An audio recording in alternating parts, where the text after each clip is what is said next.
everyone, welcome to worshiptutorials.com. My name's Bradford. I'm going to be talking to you about this beautiful, beautiful Glory Guitars Voice of Thunder. Now, at first glance, it resembles a Jazzmaster, an offset of sorts, to which I would absolutely agree.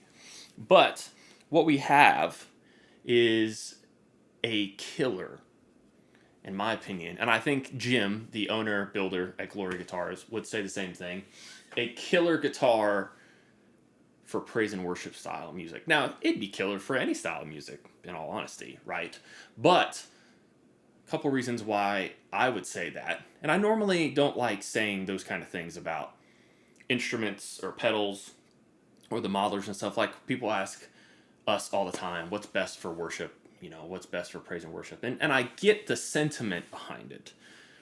But the whole point, I think, to finding gear is to play something that you like and that inspires you. And it's very easy to see what other people are using and to think, I don't think that this thing I want, this thing I want is going to make the sounds that these people are making. And I feel like I got to make those sounds.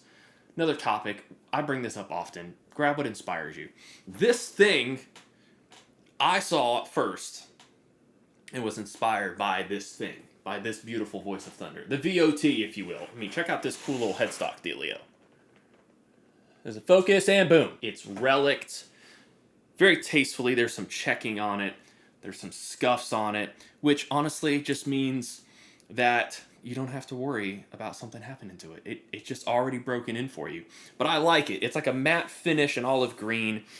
These parts are a little aged, maybe the word. I don't really know what the process is or what that's like. But there's that. The neck is smooth. Now, I've told a few people this who have asked me. If you've ever played a Nash, there's something about the way they relic their necks and all that I really like. And Jim does the similar process. Now, part of what you're going to get in these videos when it's just me is you will not have Brian chiming in with all the knowledge he has, which is unfortunate because Brian knows a lot of stuff about a lot of stuff. So you're going to get a lot of things in layman's terms. I hope you're ready. So this neck finish, it's smooth. There's no gloss on it. It feels very good, which, you know, to me is important. The back of a neck, how it's finished, is very important. You could always take some steel wool to any neck and get it smooth if that's what you like. But I like the fact that Jim already did that because it looks really good, feels really good, nice and smooth. The frets, beautiful fretwork, very, very nice to play. The neck is not huge, but it's not thin either. I like it. I like having a little something to grab onto. So plays very, very well.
So these are Lindy Fralins. I can't remember if this is a Firebird or a mini humbucker. It looks like a Firebird, but I can't remember. And this is a like vintage custom PAF of some sort, which I like. So the way you need to approach this guitar is EQing it and setting your gain staging for the bridge pickup. Normally when you have similar pickups, you kind of can bounce between the two. But I think if you focus on making the neck pickup sound good. When you go to the bridge, it's going to be a little muffled. And so I focused on making this bridge pickup sound good on its own first. And then when you flip to the neck, you'll notice it is a little bright. In a mix, it does exactly what I would want a neck pickup to do. So this is really more about the pickups, which is not necessarily something Jim did. I get that.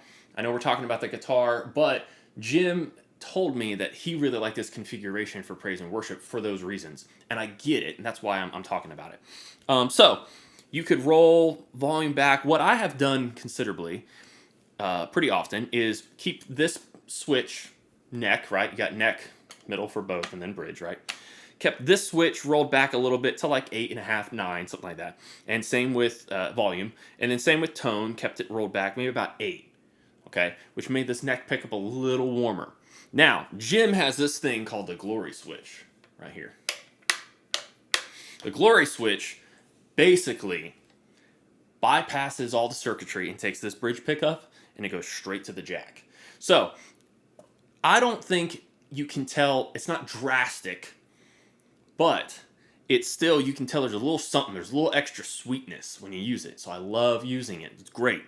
So that is why I'll set these knobs to be lower and keep this on the neck, and then I'll flip this up when I want the bridge.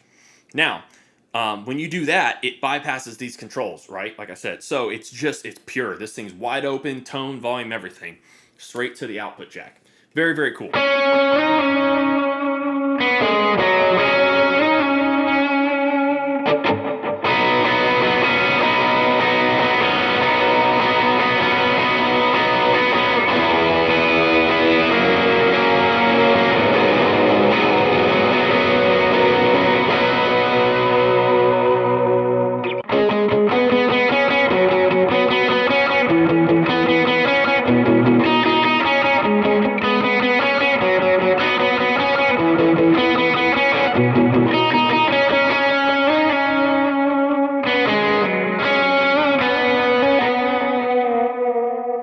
So this arrangement of pickups is unique, and I told Jim this. Initially, I was not into it. I was like, it's great.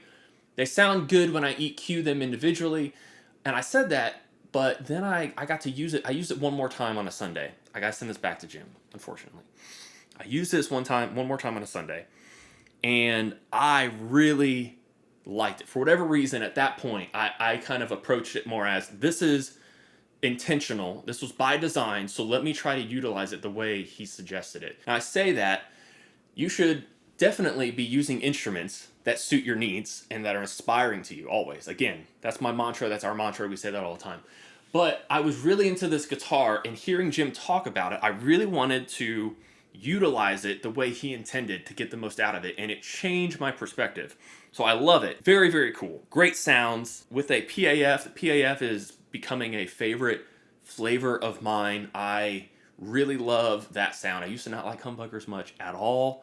Used to not really think that I could get them to do what I wanted. Used to think they were too big, woolly, all of that. But an original style, original approach to a PAF is more like a single coil in some regards than, and I say that, than the humbuckers, the sound of humbuckers that I typically heard in my head. Humbuckers were always like heavy metal to me. Like I couldn't shake that. And I couldn't get past that. I was like, how's it going to cut? I'm just going to roll all the low end off anyways. So if I do that, why bother with humbuckers? Why not just go to single coils? But that is not necessarily how I should approach that. And I've been changing my perspective on that. And it's been great. So I say all that to say, this pickup combination is very, very cool. Now, next, you've probably been seeing this and noticing this. This is a Duesenberg Les Trim. If you have been around for a few years on the channel, you know that Brian and I both had Duesenbergs for a spit of time. No real reason why we got rid of them. Brian and I both have talked at length about eventually getting Duesenbergs again. But for me, the biggest thing, and this isn't a knock at Duesenberg, this isn't, whatever. The biggest thing for me was the trim. I loved the trim on a Duesenberg. And so this Duesenberg style trim on this guitar, it just works. It's buttery smooth, doesn't go out of tune. If you're going to lay into it, That's one thing. Also, if you're not going to take care of your saddles and your nut, like that's another thing. Of course, a guitar goes out of tune if you don't take care of it. But I don't lay into things. I like a little bit of wiggle, just a little bit. And so with this on here, this combination of pickups, also a Jazzmaster, an offset style body shape, suits a larger man like me very, very well. I can't really explain it. I haven't really thought about it. But just the way the cut is here when it's sitting on my lap, that's the biggest thing. When it's sitting on my lap when I'm playing for videos, that is when a guitar, like a Les Paul to me, like that's not comfortable to play. They're also very heavy, but aside from that, they don't sit on my lap well. So all of these things combined, a nice subtle relic job. This is subtle to me. I love it. I really do. Really like the approach. I like the pick guard, the split pick guard. It looks great, looks sharp. All of this makes for a very, very, very cool guitar. And so this video is just so you can see and meet Glory Guitars, Jim of Glory Guitars, see what he has to offer. We'll put a link to their website in the description so you can head there and check some things out. He makes another version of the VOT. I say another version. It's not. It's very similar in its approach. The body style is like this. I've seen some like telly configurations basically on this body style, and with the Bigsby, he does make some telly style. He does make some Strat styles. I think he makes basses too, if I'm not mistaken. Jim is making some killer stuff, and his heart is to equip worshipers with killer instruments. His desire is to serve those that serve the church, those who serve on worship teams. He wants to serve those people. So especially if you're in his area, he's in Minnesota, especially if you're in his area, he has a plan where he will work with your church to set up your instruments and keep them going, regardless of whether they're Glory guitars or not. So very cool, very nice guy. I am looking forward to continuing a discussion with him about getting a build going for me, because I am so very much into this guitar. Check out their Instagram for more pictures and examples of their work. Check out the website for more info. Enjoy this last playing sample, and we will see you in the next one. Bye.